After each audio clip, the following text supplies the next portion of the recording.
A History of Stripes by Michel Pastoureau.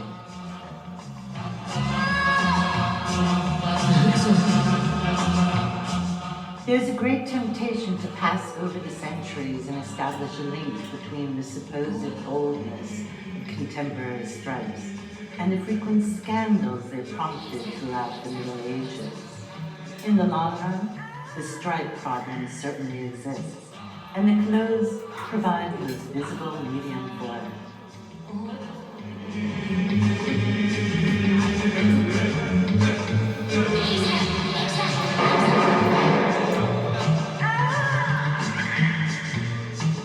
In the Middle Western world, there are a great number of individuals, real or imaginary, whom society, literature, and iconography endow with striped clothing. In one way or another, they are all outcasts or reprobates. From the Jew and the heretic to the clown and the juggler, and including not only the leper, the hangman, and the prostitute, but also the disloyal knight of the Round Table, the madman of the Book of Psalms, and the character of Judas.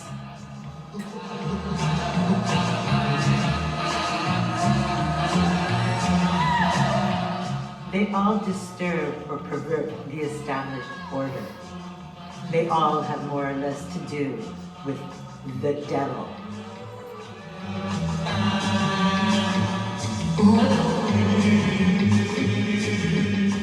Nonetheless, if it isn't very difficult to draw up a list of all those transgressors in striped clothing, it is harder to understand why such garments were chosen to designate their negative status.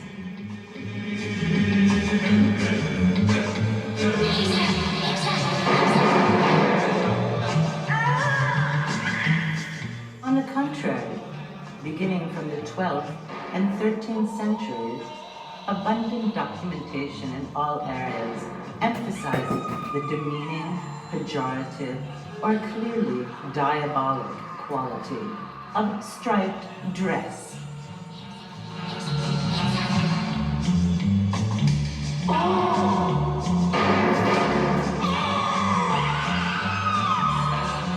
The scandal leaves behind evidence and documents.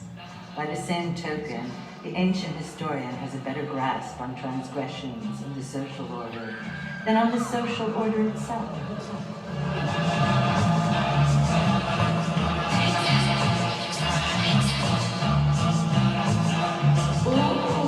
That is the case at the end of the Middle Ages with regard to stripes and striped clothing.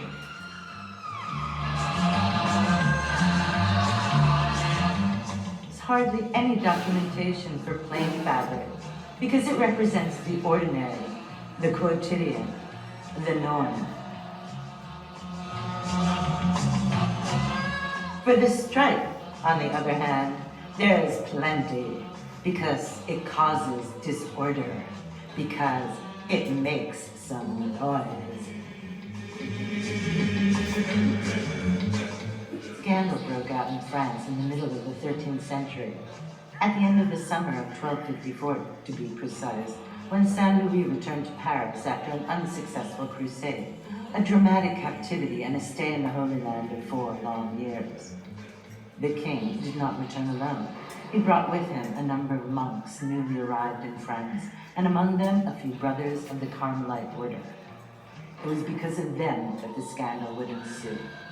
They wore striped cloaks.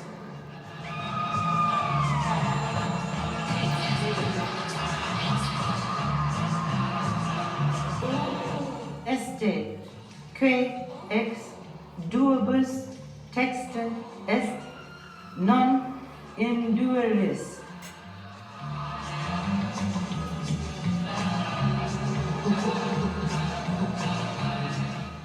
You will not wear upon yourself a garment that is made of two.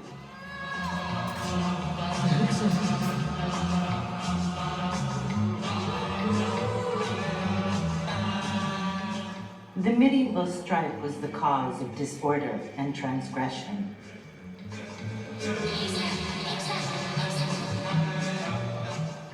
The modern and contemporary stripe has progressively transformed into a tool for setting things in order.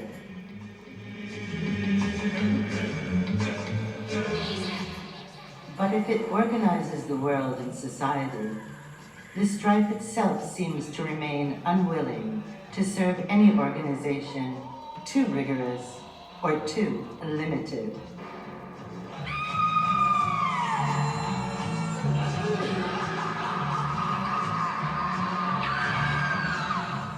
Not only can it function through any medium, but it can be its own medium, and in doing so, open out into the exponential and the imperceptible.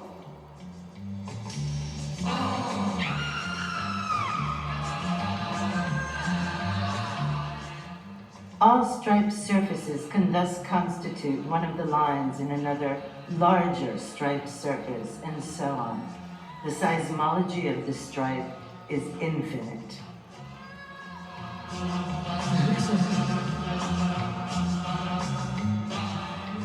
Striped surfaces are rarely found in nature. When man encounters them, he considers them curiosities and sometimes fears them, sometimes admires them.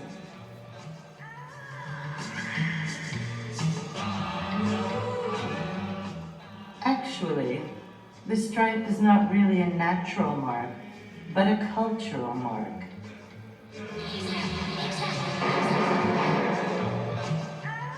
In the landscape, it begins with the plowshare, followed by the teeth of rakes and the tracks of wheels, and culminating with railways, electric poles, telegraph lines, and highways.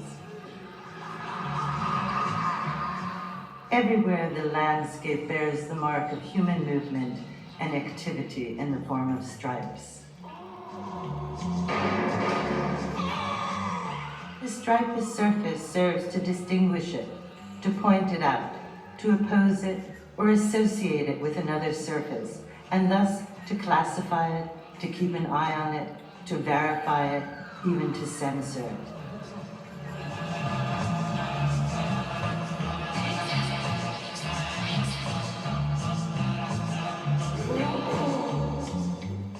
So this has been Experiments in Stripes, Part 1.